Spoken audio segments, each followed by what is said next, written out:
ਕਿੱਦਾਂ ਫਿੱਟ ਹੋਏਗੀ ਆਵਾਮ ਦਾ? ਆਵਾਮ ਨੂੰ ਭੈਣ ਚੋ ਆਵਾਮ ਦੇ ਹਰ ਇੱਕ ਘਰ ਦੇ ਵਿੱਚ ਜਿਹੜੇ ਹੈਗੇ ਆਪਣਾ ਮੋਬਾਈਲ 100 ਮੋਬਾਈਲ ਹੈ। हर एक बच्चे को मोबाइल है। अवाम अमीर ही बहुत पाकिस्तान की। पाकिस्तान की अवाम अमीर है, बहुत अमीर है। हर घर मोटरसाइकिल मोबाइल हर बच्चे को लिया। उन्होंने टैक्स इकट्ठे करके अपना पेट भरना चाहिए है। पेट क्यों भरना चाहिए? गलत गल क्यों कर? तेन हल ही नहीं है। तू अपनी गल कर, साढ़े को गल साड़ी गल कर, आप करी जाना। अच्छा, पेट नहीं भरना चाहिए। अवाम को टैक्स लैके गौरमेंट को फिट होना चाहिए।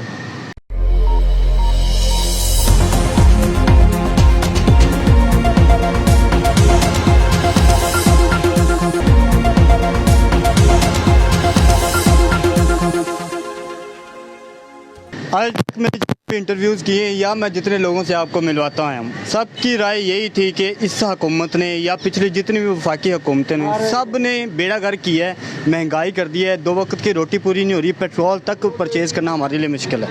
लेकिन आज जिस शख्स से मैं आपको मिलवाने जा रहा हूँ उसका कहना ये है कि ये जितने भी हालात हो रहे हैं, जिस तरफ भी जा रही हैं, सही जा रहे हैं, क्योंकि पाकिस्तान की आवाम खरबोंपति है, अरबोंपति है और पाकिस्तान की आवाम के पास पैसा इतना है कि ये लोग चाहें तो अमेरिका ख़रीद सकते हैं। ये उस पाकिस्तानी का कहना है जो हालात को देखते हुए भी यही कुछ सोचने पर मजबूर है, ये करने पर मजबूर है या उसको ये नज़र आ रहा है। तो मुझे तो पाकिस्तान का फ्यूचर नज़र नहीं आ रहा, लेकिन ये जो शख्स है ये कहता है कि पाकिस्तान का फ्यूचर बड़ा सुनहरा है।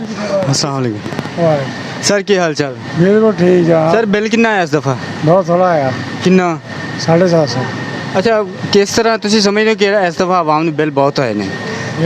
किस चीज़ ਨੂੰ ਕਸੂਰਵਾਰ ਸਮਝਦੇ ਹੋ ਤੁਸੀਂ? ਅਸੀਂ ਕਸੂਰਵਾਰੀ ਸਮਝਦੇ, ਅਸੀਂ ਕਹਿੰਦੇ ਆਵਾਮ को पैसा लेके हुकूमत ने अपना फिट रहना चाहिए। यानी आवाम जितने मर्जी जाए, आवाम के जितने मर्जी जाए, आवाम सारी कमाती है। ਅਸੀਂ टैक्स देवांगे तो हुकूमत से चलूगी। हुकूमत तो आवाम नहीं चलाऊगी, हुकूमत चल के भी कुछ नहीं कर रही। हुकूमत क्यों नहीं कर रही? की कर रही है? ਤੁਹਾਨੂੰ ਕਹਿੰਦੇ हुकूमत नहीं कर रही, हुकूमत सब कुछ कर दी पई। ਉਹੀ ਤੇ नहीं आ रहा भी की कर रही है। नहीं नजर सामने नजर आता है। 3 महीनों की किया उन्होंने? बहुत कुछ किया और 3 महीना मारदे ਨੂੰ बचा लिया उन्हें। अपनी मालकन बचाया? हाँ जी। केसेस खत्म करवा रहे हैं, केसेस केस हर एक का हक बनता खत्म करवाने नजायज बनाए जिन्होंने।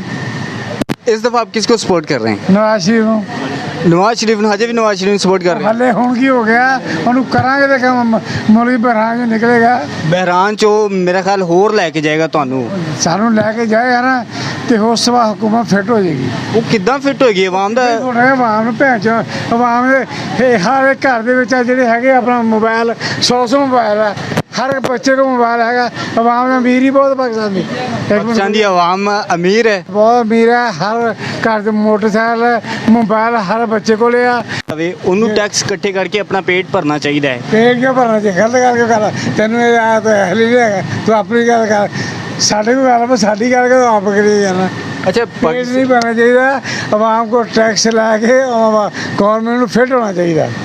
हर बंदे को मोटरसाइकिल है लेकिन पेट्रोल महंगा, पेट्रोल कितों आएगा? पेट्रोल गवर्नमेंट देगी तो आवाम लेगी। आवाम को पैसा नहीं है।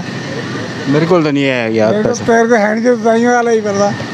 अच्छा, मैनू यह दसो कि पाकिस्तान के जेड़े हालात ने, पाकिस्तान की सियासत इस दफ़ा जी चल रही है किस तरफ जा रही है? तुम की समझते हो पाकिस्तान का कोई फ्यूचर है? दिवालिया होने का खतरा है या नहीं? मैनू एक गल दसो, जो एक बंदा गलती करता उन्होंने भुल गए, जो दोबारा कोई गलती करता वो दोबारा यारें की पहले ही भुल जाते जिन्हें पंगा लिया होंगे।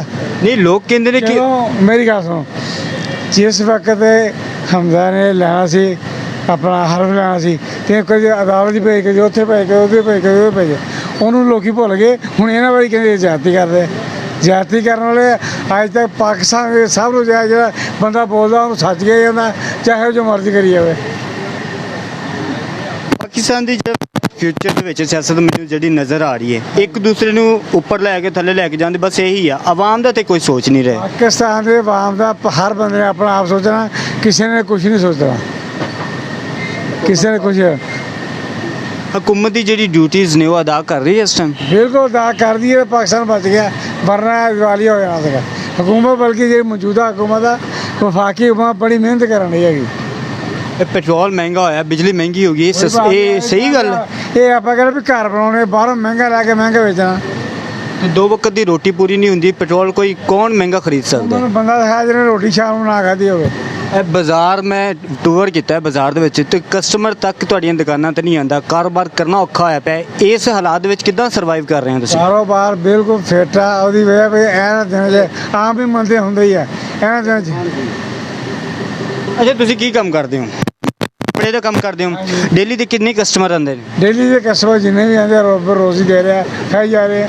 ਆਪਾਂ ਗਿਣਤੀ ਆ ਪਰ ਫਿੱਟ ਕੀਤੇ ਵੀ ਲਿਸਟ ਇੰਨੇ ਹੀ ਹੋਣੇ ਆ। ਹਾਈਅਰਸ ਤੁਹਾਡੀ ਦੁਕਾਨ ਦੇ ਵਿੱਚ ਸਭ ਤੋਂ ਮਹਿੰਗਾ ਕੱਪੜਾ ਕਿੰਨੇ ਦਾ ਹੈ? ਸਾਡੀ ਦੁਕਾਨ ਸਭ ਤੋਂ ਮਹਿੰਗਾ ਕੱਪੜਾ 2000 ਰੁਪਏ 2000 ਰੁਪਏ ਦਾ। ਤੇ ਜਿਹੜਾ ਕਸਟਮਰ ਆਉਂਦਾ ਕਿੰਨਾ ਰਿਲੀਫ ਤੁਹਾਨੂੰ ਕਹਿੰਦਾ ਵੀ ਇਹਨਾਂ ਕਰਦੇ ਹੋ? 2000 ਜਿਹੜਾ ਬਾਜ਼ਾਰ 'ਚ 2400 ਮਿਲਦਾ, ਅਸੀਂ 2000 ਦਾ ਦੇ ਰਹੇ। ਗਾਹਕ ਸਾਡੇ ਬੜੇ ਖੁਸ਼ ਆ। ਔਰ ਰੇਲ ਬਾਜ਼ਾਰ ਆ, ਉਹਦੇ 40 ਹਜ਼ਾਰ ਮੁਲਾਜ਼ਮ ਹੈਗੇ ਆ। ਉਸ ਤੋਂ ਅੱਗੇ ਜਾ ਕੇ ਉਹਨਾਂ ਦੇ ਹੋਰ ਵੱਡੇ ਮੁਲਾਜ਼ਮ ਆ, ਉਹ ਇੱਕ ਚੀਜ਼ 2400 ਦੇਣੇ, ਅਸੀਂ 2000 ਦੇਣੇ।